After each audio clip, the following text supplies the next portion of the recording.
buenas noches. El día de hoy vamos a tener el gusto de escuchar a la doctora Jocelina Hernández Gutiérrez. Ella es médico adscrito del Hospital Civil Fray Antonio Alcalde de Guadalajara. La doctora también estuvo un tiempo allá en el Hospital Infantil de México y ahora nos va a hablar sobre remifentanil en pediatría. Gracias, muy buenas noches a todos ustedes por ser tan puntuales. ¿Qué les voy a decir del remifentanil? Bueno, primero que es el más nuevo de los opioides con 20 años, ¿verdad? Este se lanzó más o menos en 1996. Entonces, si hagamos las cuentas, tiene casi 20 años. ¿Cuándo se empieza a describir en pediatría? En pediatría iniciamos a conocerlo a partir, o salen las primeras publicaciones a partir del 2000. ¿Y qué tenemos que conocer de él?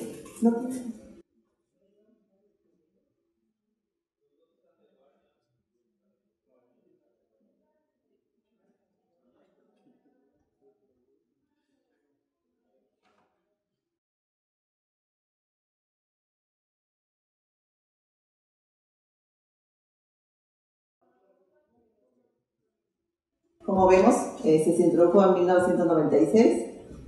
Las primeras literaturas, como mencioné, en pediatría aparecen en el 2000. De ahí parte un sinnúmero de publicaciones que actualmente, si ustedes que son muy buenos para navegar en la computadora, hay publicaciones día con día en casi todas las revistas de este opioide.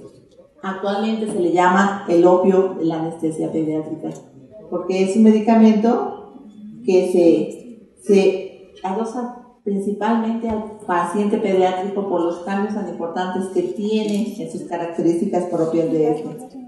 Es de acción ultracorta, tiene afinidad principalmente por los receptores MUP. Es un opioide potente y predecible. ¿Por qué predecible? Porque podemos ajustar la dosis tan fácilmente por la vida media que tiene, ¿sí? Tan fácilmente podemos llegar a una concentración tan potente como superficializar a este paciente. Una rápida eliminación, no se acumula porque este se elimina por esterasas plasmáticas, es equipotente al fentanil y más o menos más potente que el fentanil. Algunos tuvimos oportunidad de manejar esta droga también y vemos que realmente para mí el remifentanil ha adquirido experiencia. Una parte muy importante porque lo podemos poner en todos los escenarios que ustedes quieran. Por aquí adelante tengo unos videos que vamos a ver. No se acumula. Este es algo muy importante que tiene un inicio de acción muy rápido, de 1 a 2 minutos. En esto entraría lo que es la clasificación o el efecto KEO, ¿sí? Que nosotros debemos conocer rápidamente esta droga, porque depende de la concentración que nosotros iniciemos, vamos a tener efectos tan deseables o indeseables de ella como para poder alcanzar lo que nosotros queramos. Tiene un efecto pico al 1 minuto punto 6 y tiene una duración de eliminación de los 5 a los 10 minutos. Esto va a variar, depende del paciente que estemos manejando, del paciente si tiene alguna alteración, porque si hay una pequeña modificación en las alteraciones como es renal. Ahorita vamos a ver algunas cosas. No así en la hepática,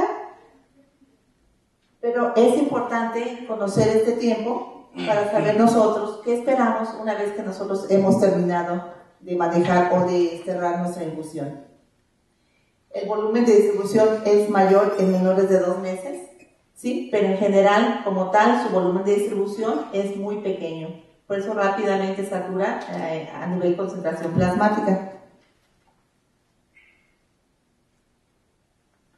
Tiene una base débil, su solubilidad es altamente en lípidos, se une el 70% de las proteínas, y esto es muy importante. Tiene una formulación que es la glicina, por eso es el único opioide que no podemos utilizar por alguna otra vía como es la suprarrenal o peridural, ¿sí? Por este componente. Da una estabilidad a más allá durante las primeras 24 horas. ¿Esto qué quiere decir? Muchas veces nosotros el fentanil podemos dejar una infusión continua 24-72 horas. ¿Qué pasa con el rimenfentanil? Esta droga tenemos que titularla nuevamente si tenemos un paciente, sobre todo ahorita que se está utilizando en las terapias intensivas para sedación. Entonces tenemos que hacer nuevamente la titulación porque después de 24 horas se convierte en una forma inestable, no así con otras drogas como es el fentanil o el sofentanil. Dentro de su farmacocinética y farmacodinámica tenemos que es muy selectivo, como ya habíamos mencionado, de los receptores MU, esto ya lo mencionamos, el efecto pico que decíamos, y sí que nosotros tenemos casi el 50% de la droga a este tiempo, ¿sí? Y si nosotros tenemos una infusión continua, independientemente de las horas que nosotros llevemos a cabo nuestro procedimiento, va a disminuir el 50% del sitio efector una vez suspendida la infusión. Se describe mejor en un sistema de 3 compartimentos, aunque normalmente el que manejamos es bicompartimental, ¿sí? En nuestros pacientes. El aclaramiento es mayor que el flujo hepático debido a su amplio metabolismo extraespático que tiene. Por eso es que podemos utilizarlo, o hay descripciones o artículos que se pueden utilizar perfectamente en el paciente con daño hepático o en el paciente de trasplante hepático en la fase hepática, ¿sí? Entonces, ¿qué otra característica? Su acción ultracorta en voluntarios sanos y pacientes. Hay un estudio muy interesante en cuanto a la liberación de estamina que se hace en pacientes sanos, donde utilizan dosis de 30 microgramos por 60 segundos, donde ven que no perciben o no detectan que haya liberación de estamina. Aunque se describe, pero es un opioide que yo no he visto que haya liberación de estamina. La concentración rápidamente, una vez suspendida, es eliminada, ¿sí? Algo muy importante, su metabolismo, pues sabemos que es a través de las terrazas plasmáticas, tiene una vía mayor, ¿sí? Y una vía menor que normalmente se representa o es secundaria a la desacralización y representa un 10% de esta vía menor. Cuando la vía mayor está presente, no hay forma de que se altere el metabolismo, porque esta vía se lleva a cabo por las terrazas plasmáticas. Otra de las características es independiente de la función también renal, aunque hay artículos que mencionan que en un paciente con una fase o una insuficiencia renal leve, su aclaramiento sí se va a tardar aproximadamente un 13%.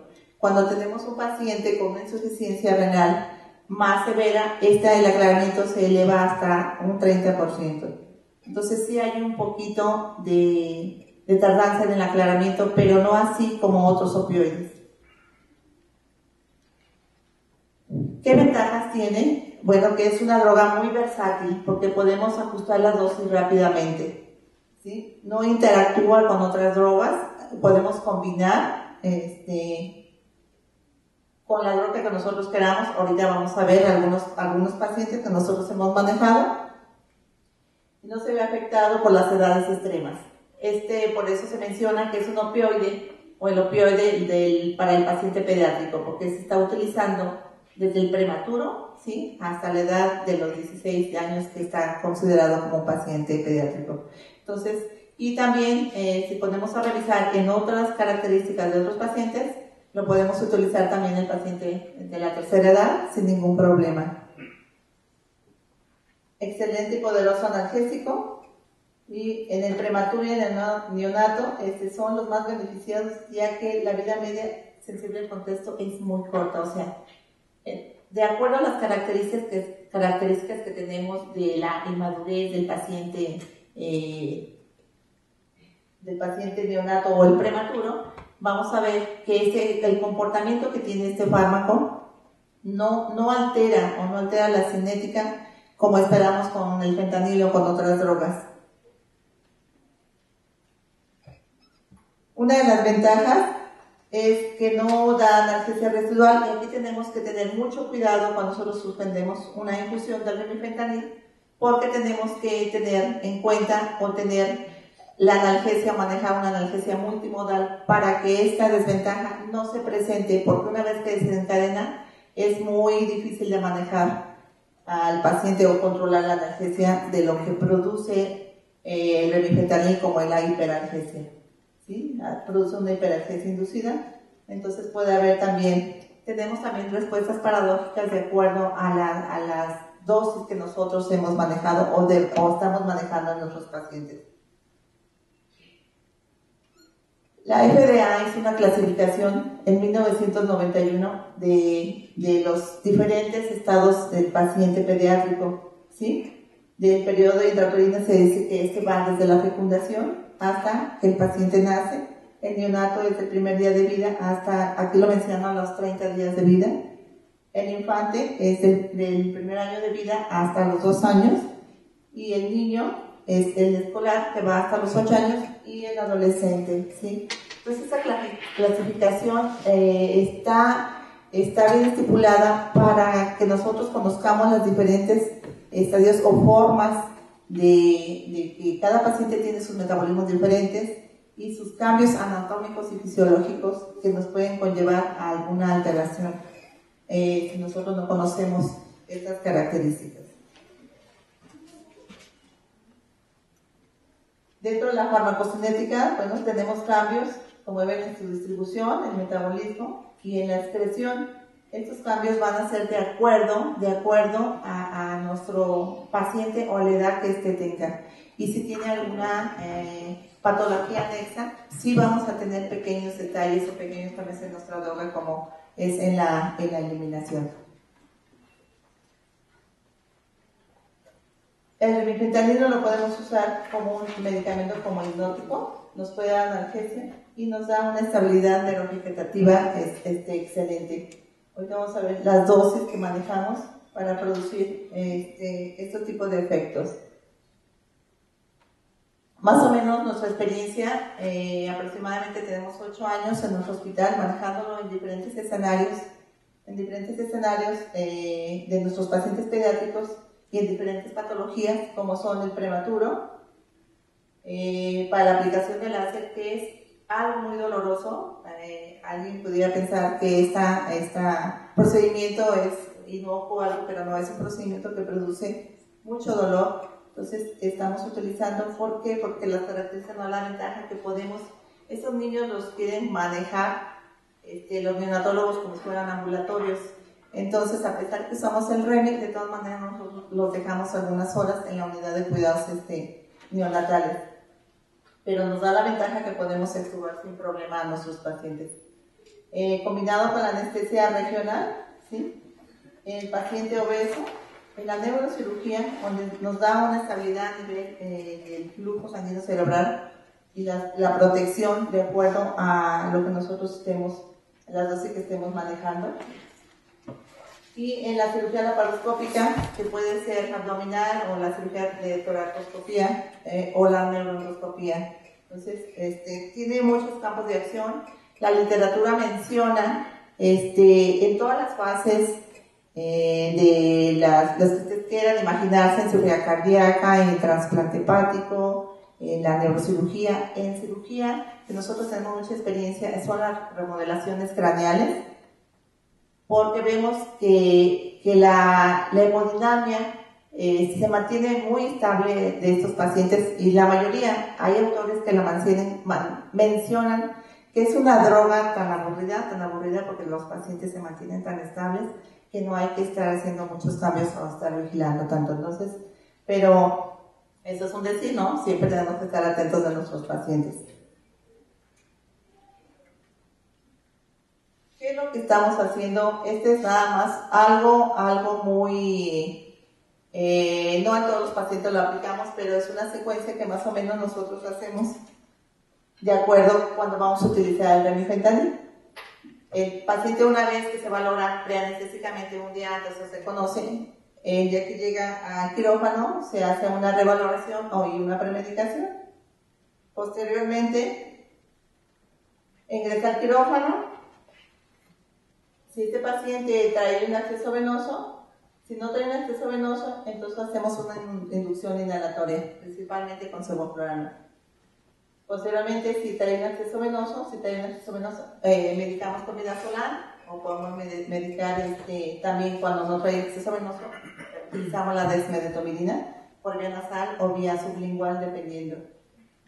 Si trae el acceso venoso, pues ya medicamos, como mencionaba, con midazolam. Iniciamos la infusión de remifentanil. Si es que vamos a dar una anestesia general, vamos a completar con los relajantes musculares y con el inductor que nosotros elijamos. Aunque hay procedimientos y mencionan en los artículos drogas a concentraciones ideales para hacer una intubación sin los relajantes neuromusculares. Ahorita vamos a ver la experiencia que nosotros tenemos y lo que menciona la literatura, que son dosis muy diferentes. Si va a ser una pseudoanalgesia nada más, entonces mantenemos, podemos usar un halogenado a concentraciones bajas, un hipnótico o un alfa-2 agonista, que manejamos mucho la dexmedetomidina en combinación con el remifentanil.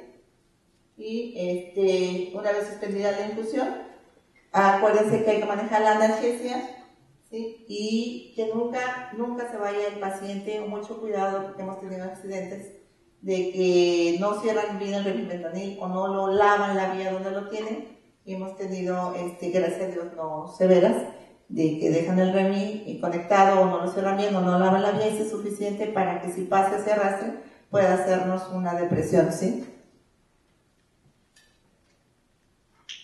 Si ustedes ven esa gráfica, observamos que el remifentanil tiene un efecto rápido, como es el efecto de inicio o el KEO, de 1 minuto y medio. Si nosotros vamos a hacer una laringoscopía, de acuerdo a la dosis que nosotros estemos manejando, podemos realmente hacer la intubación al minuto y medio con concentraciones que estamos haciendo de 0.6, ¿sí? 0.6 de remifentanil al minuto y medio, claro, completando con el inductor, que es lo que utilizamos, es el propofol, y previo para el manejo de la lidocaína.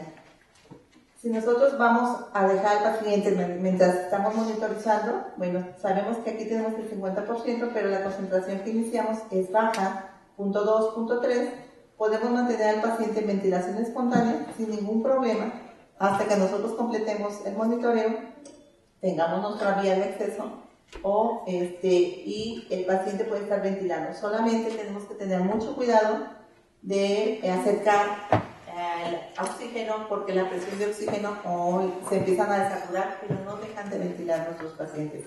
Si la concentración sube por arriba de 0.5, hemos visto que los pacientes empiezan a hacer una contracción torácica, y hemos tenido 2 casos de tórax leñoso. Yo nunca lo he visto con otros opioides, pero sí con el remifentanil, pero dependiendo de las concentraciones o la infusión que sea rápida. Entonces es muy importante tener la concentración o la concentración que estemos manejando para ver nosotros qué queremos, hacer una intubación de secuencia rápida sin relajante, o darle oportunidad al paciente que esté recibiendo su analgesia para que podamos hacer un procedimiento mientras terminamos de hacer el monitoreo. Si se fijan aquí, esta tabla muy interesante, cómo cambian los volúmenes de distribución. En el neonato menciona la literatura que en los menores de 2 años es mayor, ¿sí? Y aquí lo vemos que es de 325, luego se modifica hasta casi 450.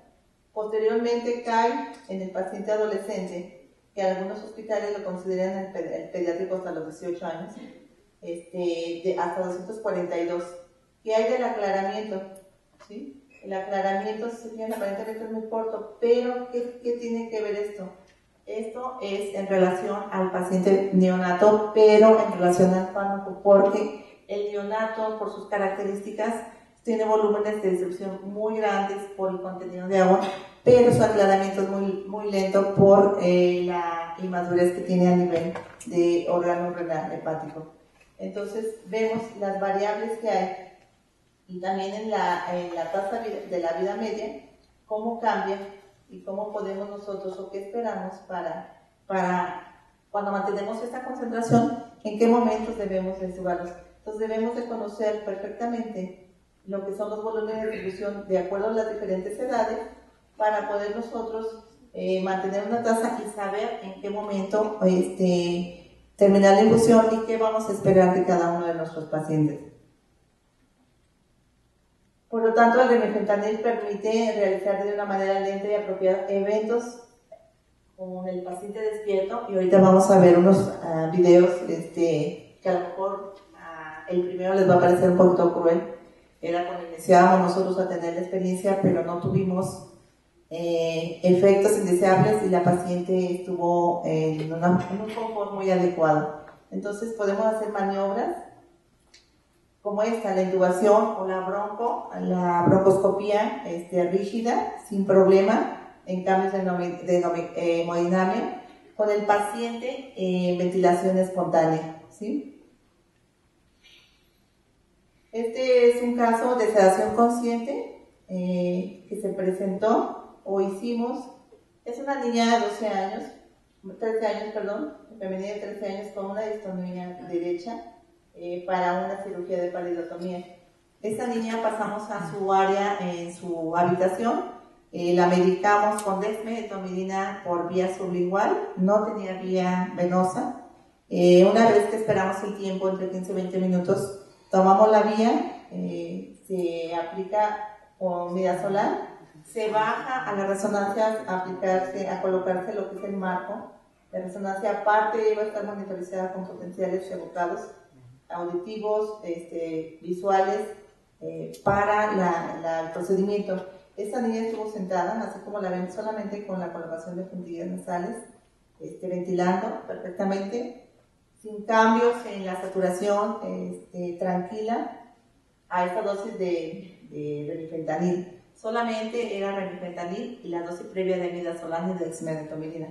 Solamente hicieron un trépano para entrar con el electrodo y hacer la cauterización.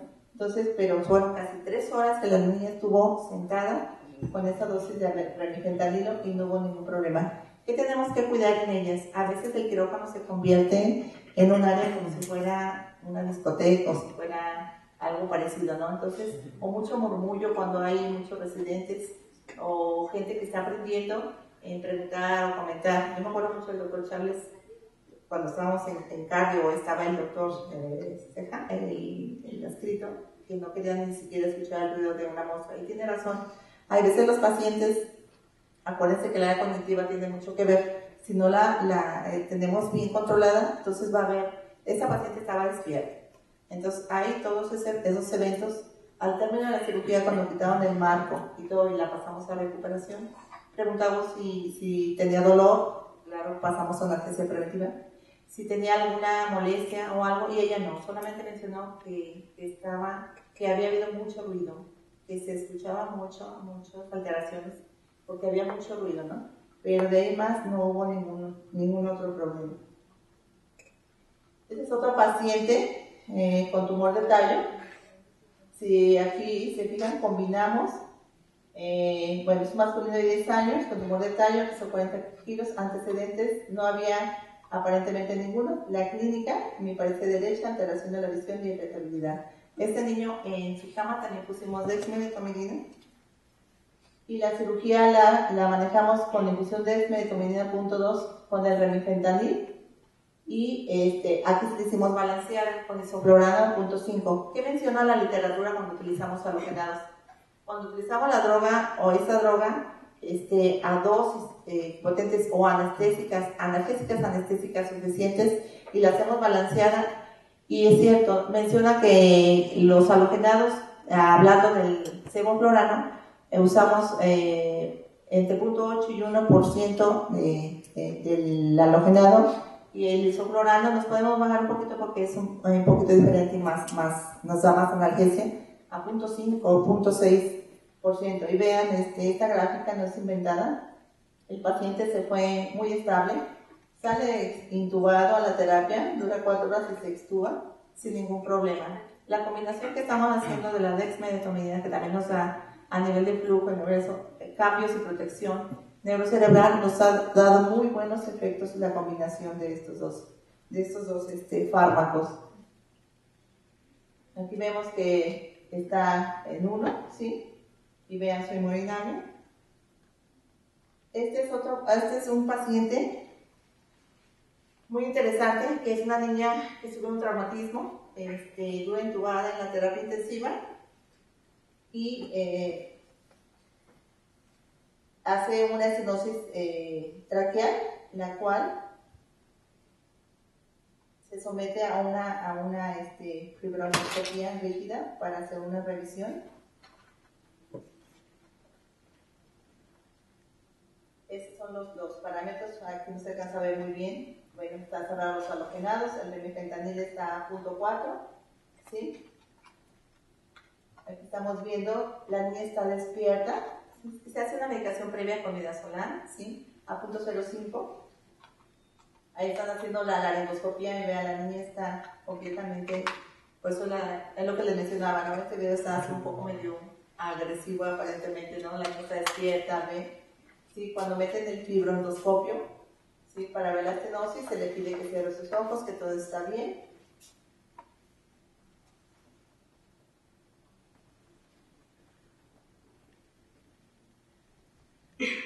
Bueno, un poquito más.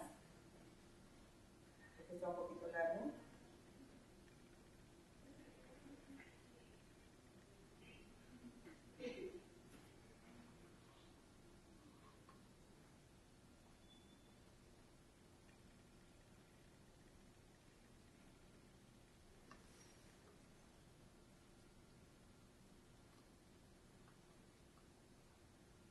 Quería ponerle el sonido, pero no lo encontré aquí.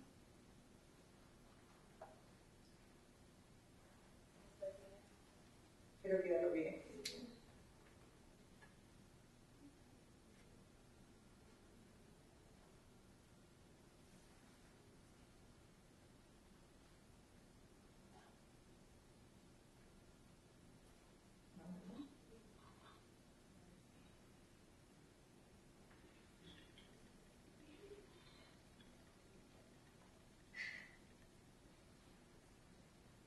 Fíjense, ahí está metiendo una pinza para extraer unos puntos de la traqueoplastía que ven quedado.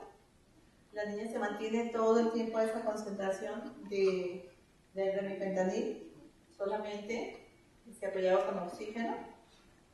Y la hemodinamia, ahorita la ven, están los puntos, el control siempre siguió 0.4. Hemos visto que a dosis mayores, 0.5, 0.6, las pacientes empiezan a hacer ya un poquito de restricción torácica. Y no así como tal el toral leñoso. El toral leñoso lo hemos visto cuando al inicio se aventaron dosis o bolos muy rápidos a concentraciones mayores. Y yo tuve una, me acuerdo que de las primeras veces que estaba iniciando con esta droga, sí nos sacó un sustito, pero rápidamente el residente y yo, ventilamos, pasamos relajante e inductor y no pasó nada, ¿verdad? Pero es la característica de que pensamos que podemos aventar como el fentanil y otros opioides, un bolo. Entonces, el bolo le llamamos cuando nosotros usamos una infusión a mayor concentración y que lo pasamos entre, ya minuto 3 a punto 6 podemos perfectamente hacer, y ustedes lo están viendo aquí, estamos a punto 4, despierta, una laringoscopía. Ahí está, ¿Instilaron algo de lidocaína? No, Liliana, no. Solamente te digo la desmedetomina que dio, el midazolam, en ella no usamos desmedetomina, nomás el midazolam. Ahí se fijan, hay una respuesta que es lo que nosotros observamos y que tenemos que vigilar, ¿no? Porque esta respuesta, no puede ser tan sana, ¿no? Hay una respuesta, aunque fue ligera, de taquicardia leve, pero sí buena respuesta. Aunque cuando termina el video, se termina el procedimiento, se le pregunta a la paciente si tuvo alguna molestia, dolor o algo, y ella mencionaba que no. Se le pasó su analgésicos, como fue paracetamol, ¿sí? Paracetamol combinado con metamizol, ¿sí? Con Nailes. Ahí está ella.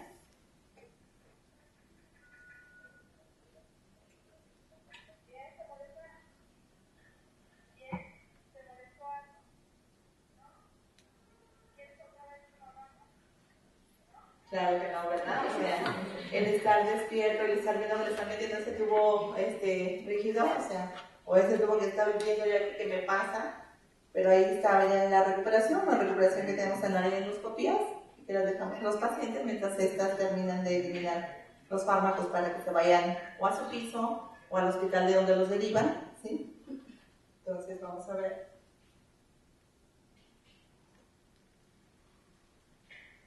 Más o menos ve así como los tiempos, ¿sí? 61 minutos y cómo se comportó la hemodinámica. Entonces, ven que es un analgésico pues muy potente. Este es otro video, esta es una niña muy simpática.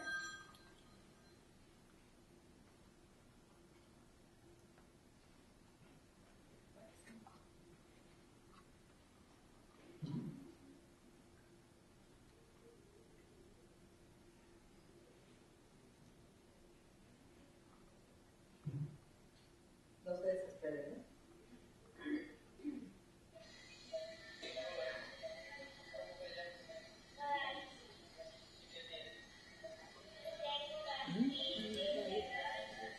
O sea, ella sabía todo el diagnóstico, ¿no? Vean, punto 3. Esta era una endoscopía de tubo digestivo. El tiempo.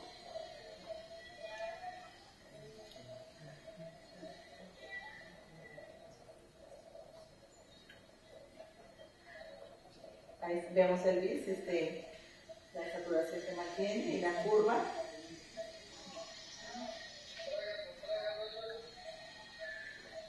Aquí se subió un poquito la infusión, se escucha un poquito de respuesta al momento del glúteo.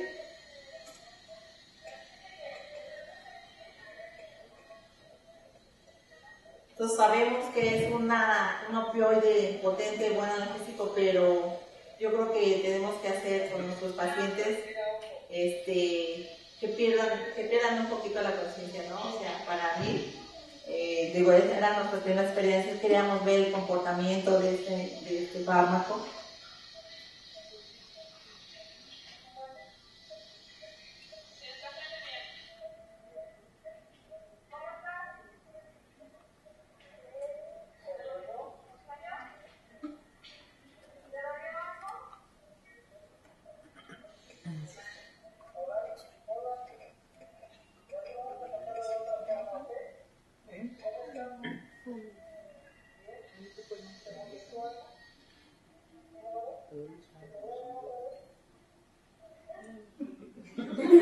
Igual, ¿no? O sea, ¿qué pasa? O sea, estamos descuidando un poquito, o sea, la analgesia está perfecta, pero estamos descuidando quizá algún otro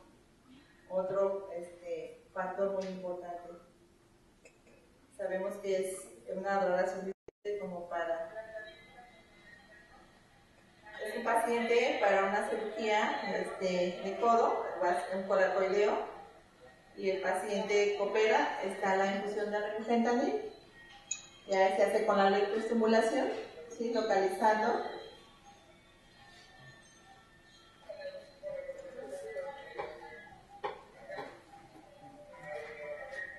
Ahí vemos la respuesta que tiene.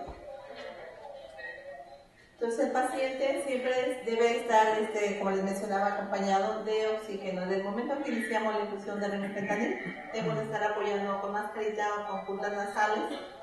A esa concentración no se deprime, pero sí nos baja la presión de oxígeno. Y empiezan a desatorarse. Una vez con reloj en mano, estuve tomando el tiempo y más o menos entre los 3 y 5 minutos empieza a bajar la saturación, ¿sí? Y la he dejado, ¿cuál es lo tolerable, no? Hasta 90, eso, entonces ya lo apoyamos, nomás es como parte de la enseñanza con los residentes para que vean el comportamiento de que no debemos abandonar o de estar apoyando a nuestros pacientes. Este niño pues perfectamente hace la cirugía con pseudoanalgesia y su anestesia regional. Este es otro caso muy interesante.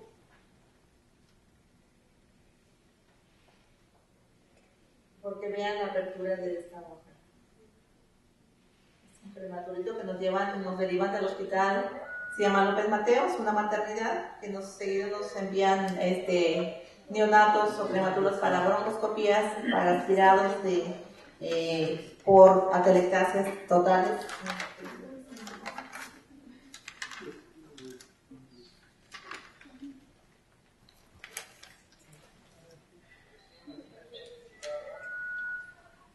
Ahí tenemos al maestro Luis. Ve, aparece un muñequito. Él llegó así con su cipá, ¿sí? Sigue con su cipá, está con la infusión de remifentanil.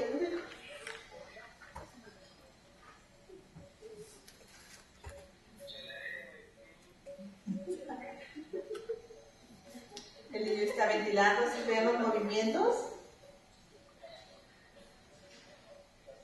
Los movimientos. Ese es el puntito que había en la vía aérea, ¿no? O sea, es un estudio diagnóstico, realmente o lamentablemente el niño muere en la semana siguiente porque no tenía ni por dónde ventilar, ¿no? Pero lo que quería traer es ver cómo perfectamente podemos hacer procedimientos con ventilación espontánea para algunos casos. La literatura menciona que puede ser de 0.05 a 0.5 microgramos, perdón. Pero nosotros hemos visto que los pacientes por arriba de 0.5 de microgramo nos empiezan a hacer o retención o problemas con la oxemia o rigidez en el entorno. Entonces, no así con dosis menores de esta.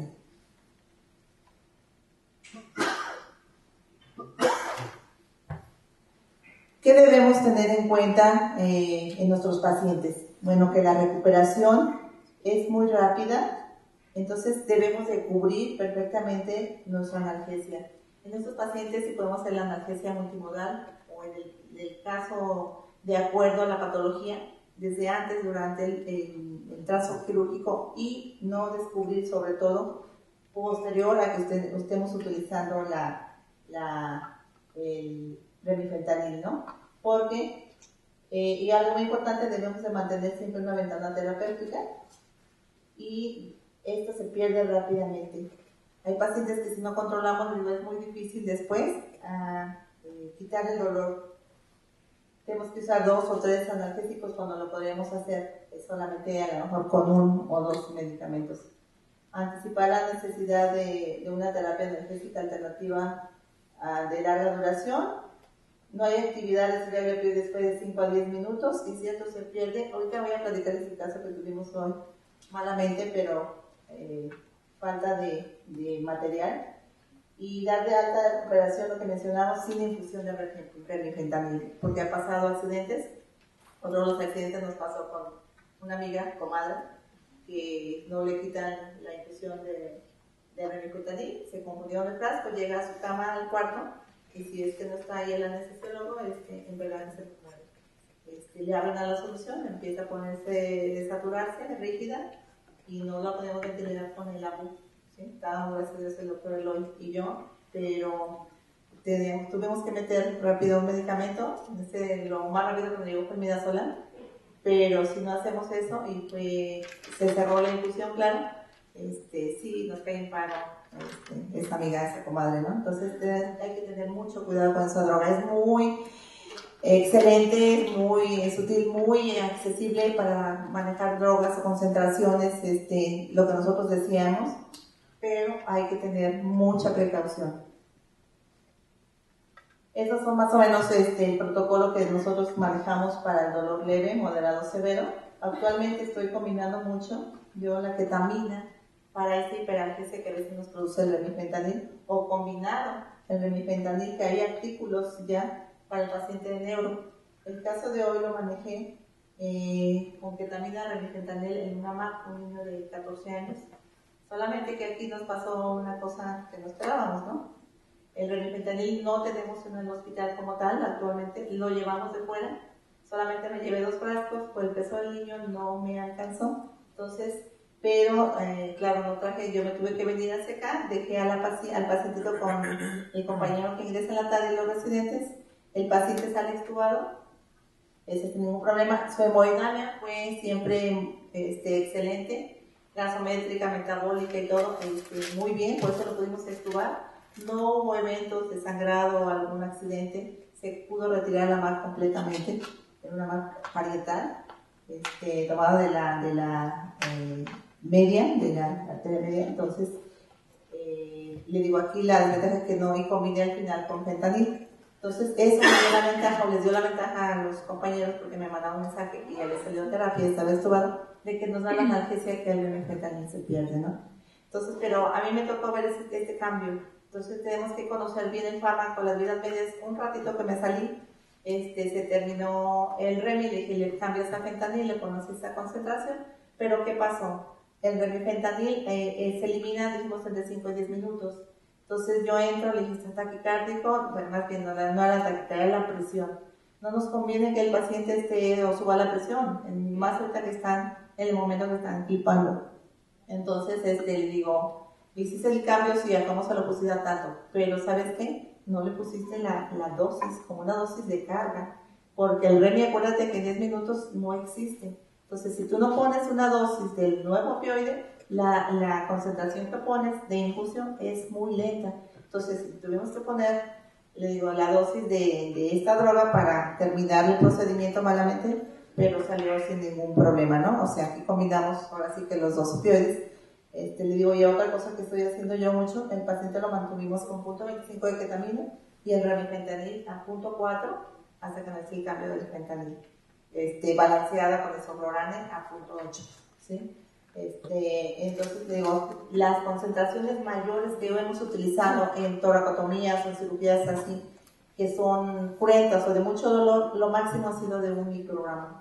En la literatura menciona 2 a 3 microgramos para procedimientos. Entonces, nosotros quizá por eso no vemos los efectos indeseables que esta droga puede producir, como son, según la literatura, como son la hipotensión de la bradicardia, ¿sí? Realmente a los pacientes, solamente algunos prematuros, algunos no todos, algunos neonatos, los me dijo previamente con atropina, antes de hacer la inducción, porque voy a utilizar los medicamentos que me pueden dar efecto de bradicardia, como es el propofol o el remifentanil, pero en general no utilizo la atropina como profiláctica en todos los pacientes, aunque utilice esta droga. Dentro de mi experiencia, que son ya casi 8 años, yo creo que he atropinizado solamente a 2 pacientes. La presión a esas concentraciones y la frecuencia cardíaca cae dentro del rango permisible, que es entre los 10 y 15% por debajo de. Entonces, no los atropinizo.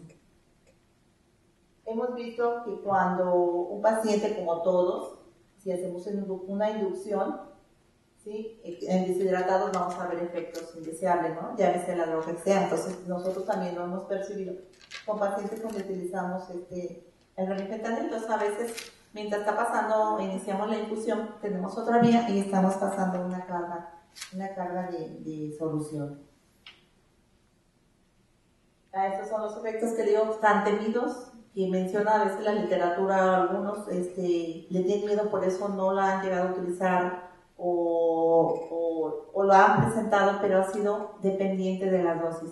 Digo, dosis por arriba de 1 microgramo, y la literatura menciona que sí la presentan. Hay pacientes que llegan a utilizar 3 microgramos y hay pacientes que previamente lo hacen a todos de rigor, sobre todo los americanos, con el glicopilorato, para la bradicardia. Aquí no tenemos este medicamento, pero tenemos la atropina. Entonces, realmente estos efectos pues se mejoran con atropina, con líquidos, ¿sí? Entonces no hemos nosotros tenido problemas tan serios con estos efectos colaterales por las dosis que manejamos, y con buena respuesta a traumas tan severos como digo, una toracotomía, una cirugía de columna, que nos da una excelente hemodinamia y sin los efectos. ¿Qué debemos de tener durante la cirugía?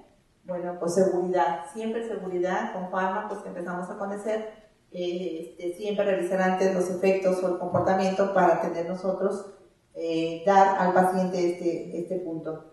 Control de todo, o sea, de la fármaco, de la farmacodinamia, del monitoreo, para que todo sea, si tenemos estas dos, pues nosotros podemos predecir cualquier evento, ¿no? Gracias.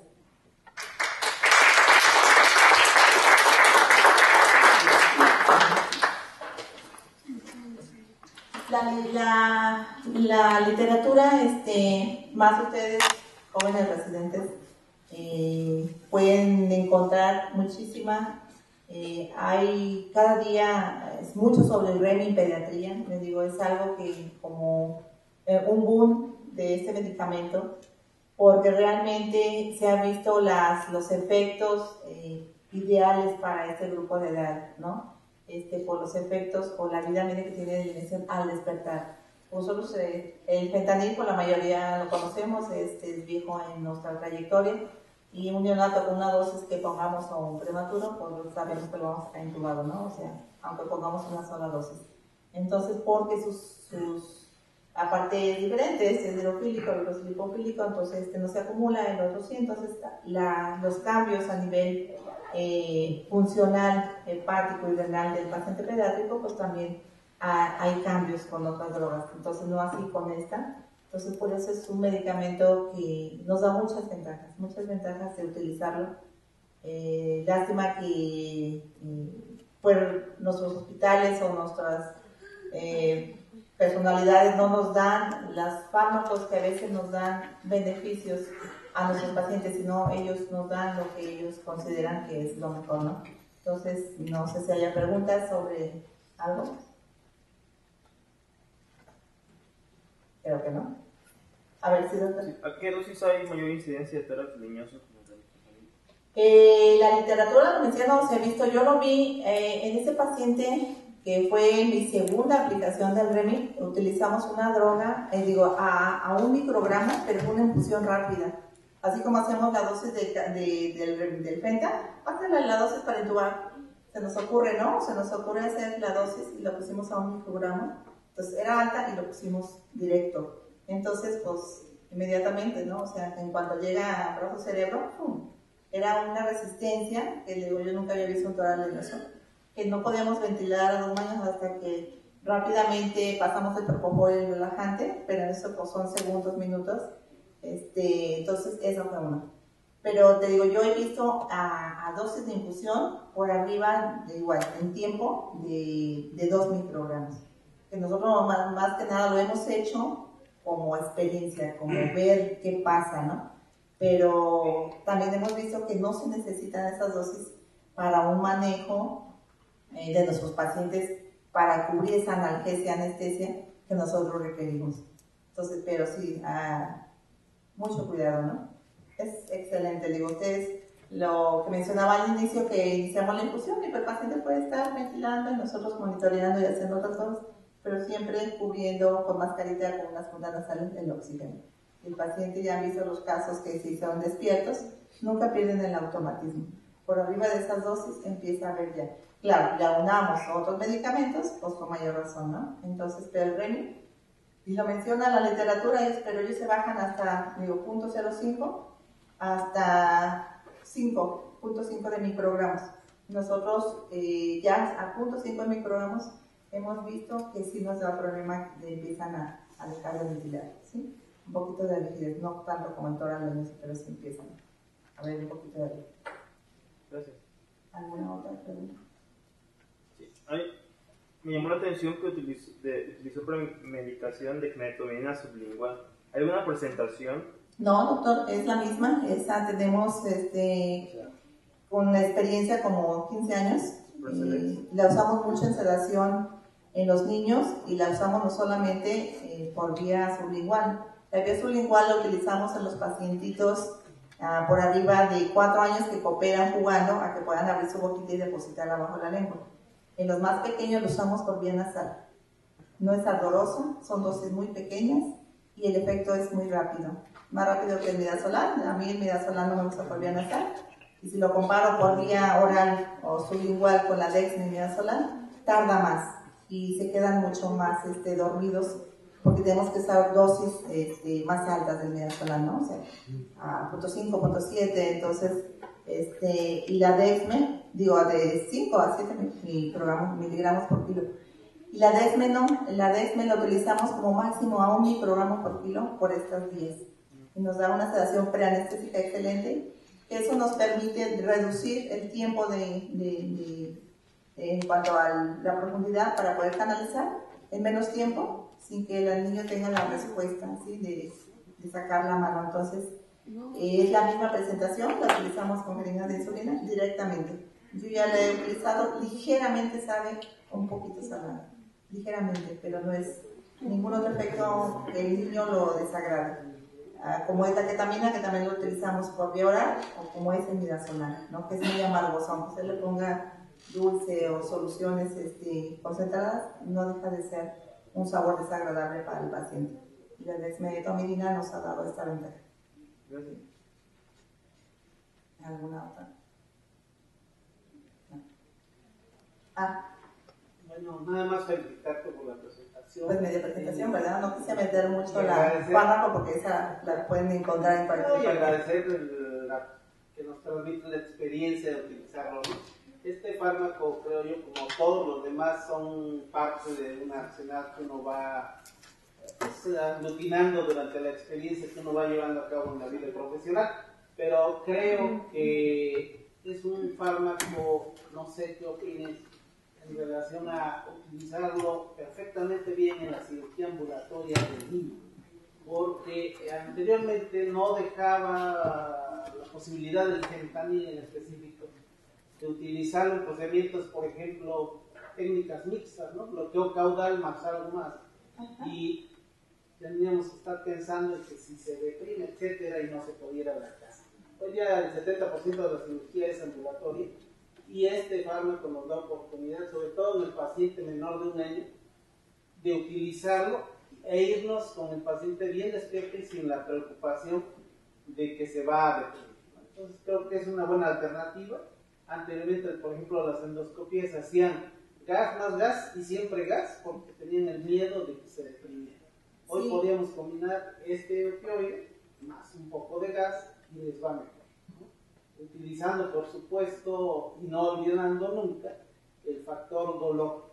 Sí, Eso es fundamental porque el despertar de un niño que se le pone REM y sin cubrir el punto analgésico es bastante difícil. Sí, la hiperalgesia que produce es, digo, si el familiar está por ahí que lo invita al endoscopista, mire, aquí está el estudio, etcétera, y de repente el paciente empieza a ponerse totalmente inquieto, pues la familia se espanta, la mamá o quien se espanta. Entonces, ese punto es muy importante, pero antes decía uno una endoscopía y ponerle fentanilo, no, se te va a quedar dormido. ¿No? Esta es una alternativa muy padre. Cistoscopías, colocación de catéteres, endoscopías propiamente dichas, ¿no? Estudios diagnósticos de la laringoscopía para problemas de laringomalasias, estenosis simplóticas recién nacido en el neonato, ¿no? Que nos permiten aplicarlo, aunado esto más gas, más un poquito de lidocaína. El niño se puede ir, en lugar de una terapia neonatal, se puede ir a una recu y a su casa posteriormente con una seguridad para nosotros y para el paciente principalmente, de que no va a tener una depresión. Sí, claro que es muy importante y se está utilizando mucho. Ahorita malamente no lo tenemos como tal, nosotros lo llevamos de otras áreas al hospital cuando tenemos algún caso que nos interesa manejarlo con esta droga, pero cuando hay lo utilizamos mucho en estas áreas. El área, te digo, de oftalmología para los prematuros, porque son prematuros que vienen de fuera, no son niños que están hospitalizados, o los están hospitalizados, no hay problema, le das el tratamiento, el procedimiento y se queda. Pero hay niños que vienen de fuera y se tienen que ir, ¿no? Entonces, el neonatólogo, el pediatra, sigue pensando que, pues, aunque sea neonato o lo que sea, es un procedimiento corto y él se tiene que ir, ¿no? Entonces, es una droga que se está utilizando mucho en esta área, con buenos resultados. Tenemos la recuperación para que perfectamente cubrir estos puntos, que es algo que tenemos que tener mucho en cuenta. Menciona la literatura, los pacientes, como sabemos que el paciente pediátrico la hipotermia es muy importante. Pues sí, esta droga también sí se altera con la hipotermia. Se dice que por abajo de los 28 grados aumenta el aclaramiento hasta el 30%, ¿sí? Entonces, para eliminar, entonces sí hay ahí un detalle. Y normalmente por cada grado centígrado también baja baja un poquito. Entonces tenemos en el neonato o el prematuro, que sabemos que de por sí tenemos que cuidar el procedimiento. No es corto, es un procedimiento que dura entre 1 hora y 2 horas, ¿no? La aplicación del láser, y es un procedimiento doloroso. Entonces tenemos que tener adecuado la térmica y cuidar otros anexos de este pacientito, que sabemos que sus complicaciones pueden ser no tanto a la droga, sino ya los efectos que nos produce la misma hipotermia, ¿no? Entonces, pero sí se está utilizando mucho en cirugía ambulatoria, sobre todo en esos rubros, ¿no? Cecilia, pues felicitarte y gracias por compartir tu experiencia con nosotros, eso es lo primero. Pero yo tengo una pregunta, efectivamente los pacientes neonatos que llegan para terapias en oftalmo, estos chiquitos muchas son prematuros y que realmente en todos los hospitales han sido cuestión de problema, porque los anestesiólogos los pasamos a ver, los pasamos a la UCIN, se van a su casa. Realmente muchos de los problemas ha sido que ha habido una remorfinización de estos pacientes, a menos de que, bueno, todos son, muchos tienen condiciones de prematurez y por lo tanto inmadurez. Entonces, la pregunta es, en los casos que he usado remifentanil, ¿ha habido algún caso de remorfinización? No, no he tenido, realmente no lo he visto con esta droga. Y algo es muy importante, es cierto, no solamente tenemos ese problema, cuando no lo hay, son pacientes que se manejan con fentanil, ¿no? O sea, porque el procedimiento es muy doloroso. La ventaja que nos da esta droga que mencioné durante la plática es que podemos hacerlo en la intubación.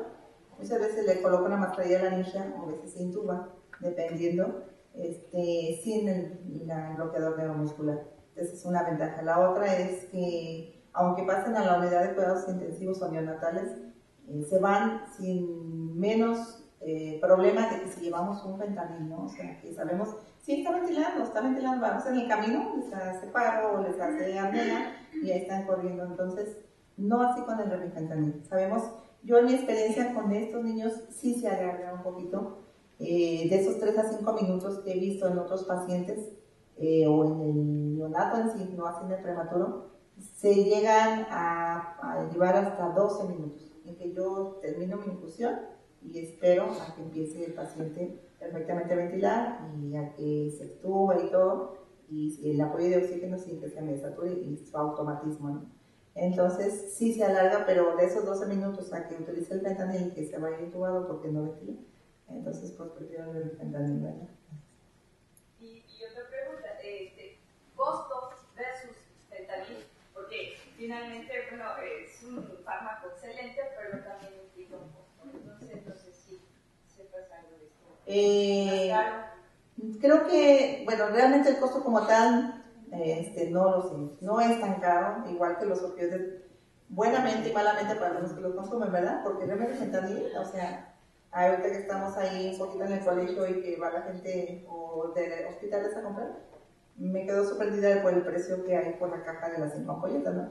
Entonces, el Remi es un poquito así más alto, ¿no? Pero yo creo que vale la pena para algunos casos específicos, o sea, te digo, a lo mejor para todos, pero si no hay, sí comprarlo para algún caso específico, que es lo que a veces hacemos. Nosotros ponemos de nuestra bolsa o la compramos, o pues malamente de otro paciente en el privado, le pedimos 3 y nos llevamos uno al hospital, ¿verdad? Entonces, pero vienen nuestros pacientitos en el hospital.